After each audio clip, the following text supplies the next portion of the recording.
నమస్తే అండి, నేను రోజా. నిన్న కొమ్మినేని శ్రీనివాసరావు గారిని రిలీజ్ చేసినారంట.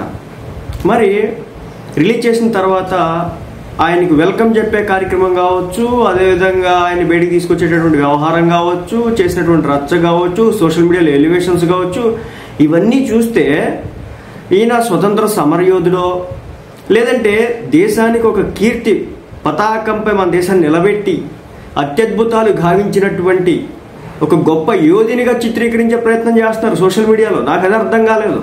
అసలు కొమ్మినేని శ్రీనివాసరావు గారిని ఎందుకు అరెస్ట్ చేస్తున్నారు? ఎందుకు అరెస్ట్ చేయాల్సి వచ్చింది? కారణం ఏంటి?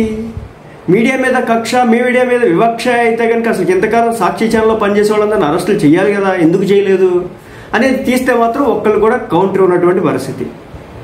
నిన్న అడిగేది ఏంటంటే, కొమ్మినేని శ్రీనివాసరావు గారికి సంబంధించి సోషల్ మీడియాలో భయంకరంగా ఎలివేషన్స్, ఏదో టీడీపీ పార్టీ కూటమి ప్రభుత్వం ఏదో అబాసుపాలైపోయిందన్నట్లు ఒక రకమైన ప్రచారం, ప్రోపగాండా.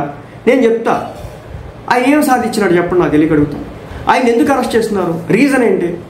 అరెస్ట్ చేయడానికి రీజన్ అమరావతి మహిళలను ఉద్దేశించి, రాజధాని విజయవాడ పరిసర ప్రాంతాల మహిళలను ఉద్దేశించి వేశ్యలు అంటూ ఒక దిక్కుమాలను వాగితే దాన్ని కంట్రోల్ చేయకపోగా, కట్టడి చేయకపోగా, అక్కడితో కట్ చేయకపోగా, ఎవడైతే వాగినాడో వాడికి బుద్ధి చెప్పకపోగా చిన్నగా నవ్వుతా ఉంటే మీరు అడగొచ్చు, ఆయన చిన్నగా నవ్వినాడా పెద్దగా నవ్వినాడా అని పక్కన పెడితే, ఇదే విధంగా ఒక కాలర్ వచ్చేసి మన లక్ష్మీ పార్వతి గారిని ఉద్దేశించి, ఆమె వ్యక్తిగత జీవితాన్ని ఉద్దేశించి కొన్ని మాటలు మాట్లాడుతుంటే ఆన్లైన్లో, ఆన్ కాల్లో, మరి ఆ టైంలో ఆయన ఏం చేసినాడు? వెంటనే కాల్ కట్ చేసినాడు కదా.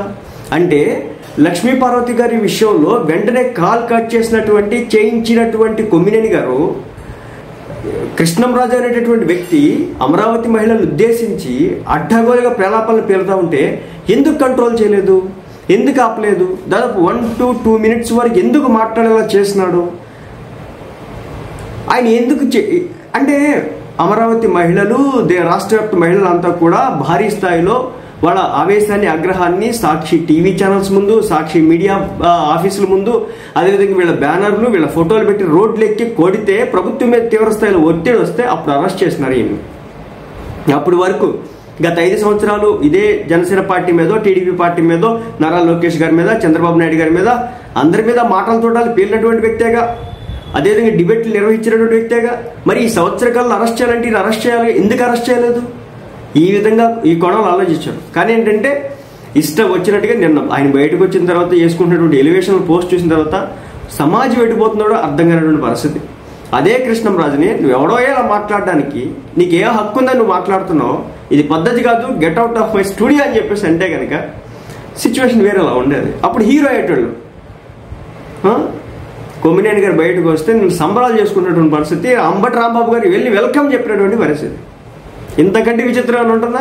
అది సంగతి.